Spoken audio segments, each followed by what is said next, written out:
Welcome to another gameplay showcase. My name is Carlos from Casual Gaming Corner, and today I'm gonna show you a demo from a game that is coming in December 1st, which is called Dragon Quest Monsters: The Dark Prince. This game is made by Square Enix.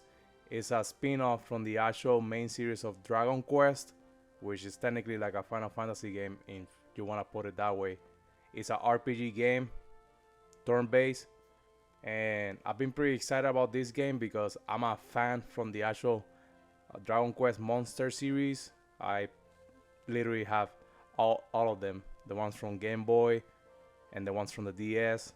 I don't have the one from the 3DS because that was only for Japan, but yes, I got the ones already released in America. So I'm gonna show you a little bit of gameplay and how the system works, and I hope you guys like the video. Don't forget to subscribe to the channel. Alright, let's get to it. So here we are in the open world. It's technically like an open world, but it's more as an open area. Here you can see the monsters around, and this is your main character, Pizarro. And well, hopefully that's how you technically say it. But it's anyways, here we are in the open area. Here you can see the monsters, they can actually look at you. So in order to start a fight, which is technically a turn-based, right? Technically go towards them and the fight initiates. Here you can see the monster right here. So you got a couple options in here, which is the first one is fight, where it's technically just straight fighting. You can order them to, which technically what it does is you can either tell them to go and straight fight, or also you can use magic to either heal or attack the monster. You got multiple stuff to do here. Here you got what is called a scout, which is technically the befriend or gacha mechanic. So in order to if you want the monster, that's the actual feature that you use. And I'm gonna use it right away so I can show you what it does. So you picked up what character, what monster you wanna actually catch, right? So you initiate it, and then all the monsters are gonna attack them. And you see the bar on the side. The more percentage that you have, technically, the more chance to actually get the monster and befriend it, get into your party. Like what happened right now, it was a 50 chance, but I caught the monster. Here you can name the monster. It's like a Pokemon game, if you put it that way. But instead of 1v1, it's 3v3 or 3v1 or whatever you want to call it. All right. So we befriended the monster. That monster, if your party is actually full, then it goes to what is called the monster ranch or whatever. I don't know how it's called right here. I know back in the day it was the monster ranch. So anyway, let's go and fight another one. So here we are again. So I just told them to go fight, and they went on straight fighting using magic and attack. And all it is a turn-based game. So you like turn-based RPG games? For me, this is a actual pretty good game. So far, it's kind of slow because of the loading times, but so far I'm loving it. Especially that I actually love the series. Here you have that, the monster actually got experience, and they got something that is called talent points, which technically is their abilities, how you actually raise them. It's like imagine a mini skill tree, but instead of a skill tree, it's a skill list. That every time that you put the points toward that list, it actually unlocks either stats or also abilities. For example, this one right here, I either want to use the points for the MP booster, which gives the monster more magic capacity, or do I want to use him to learn more magic? So we're gonna go with the magic one. There you go. I don't have anything else. I'm gonna keep that one until I get more and points. So yeah, technically that's how it is. One of the systems that they implemented here is called the season system, which you can see on the top right corner. And what it does is that it actually, for certain times, you can change the seasons, and that seasons helps you out to actually reach some places that you actually can't. For example, on winter, if a lake freezes, then you can actually cross to the lake, right, and go far on the area.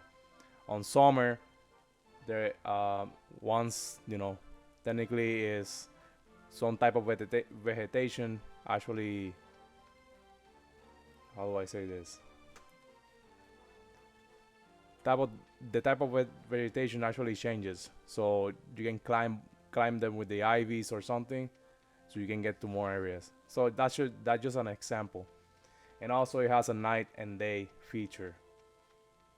But either way, I think it's a pretty nice game. If you like Pokemon games or you like actually turn-based RPG games, this is a pretty good game. Another thing that you can do in this game is actually,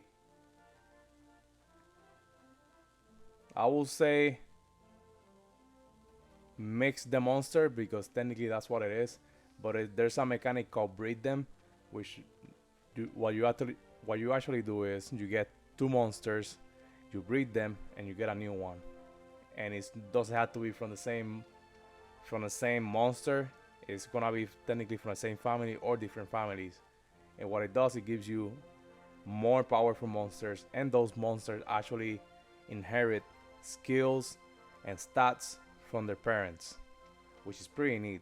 That's one of the reasons that I actually love this game, because back in the 2000s, when you had this, you can even create bosses technically. If you keep leveling up the monsters and breed them between together, and also creating more powerful monsters. Sometimes you even get rare ones, which on the name sometimes it tells you what monster is gonna be. In some cases, it just shows you random question marks. And then once you find out what it is, it can be even a boss that you actually fought before. So yeah, this game is gonna be good. I'm pretty excited about it, but let's see how it actually goes. Um, Before I go, let me show you how the menu looks. So here you have your change party, so you can actually change what monster you actually want, right? You can swap them at any time, and I believe you have until other 4 to change on your party. I don't want to change it. All right. So you got your items that you receive. Some of them are for, I believe, for crafting, which that's gonna be later on in the game. Those are your accessories. You probably buy them, or you can probably also craft them. Your tactics. So when you hit fight, you can tell them they technically gonna do whatever you told them here in tactics. For example, if I hit here this one Platy, it's gonna give me 5 options. Show no mercy, which is just straight up attacks or magic attacks, anything powerful towards the enemy, right? You got weaken the enemy. You can either like use magic to create conditions to the monster or stuff like that. Support your allies, right? That will be buffing technically, so buffing up the attacks, defense, stuff like that. And you got your focus on healing, which all you do is healing your party, and then don't use magic. So straight up attacks. That way you can save some MP or mana points or magic points, however you want to call it, right? And then you can set the instructions too. That's technically when you have different skills. When they fight, you can tell them, "Hey, I don't want you to use this one. I want you to use this one on your full force, but I want you to use this one." So yes, that's another thing that you can actually see. Uh, and then spell and abilities. You know, you can see what abilities they learn, or you can also use a spell to heal during the gameplay outside the fight. Here you have your talent points or your skill tree, like I was talking before, and handy heal, which technically what it does is like every other RPG. It's just like a section that actually automatically heals the whole party.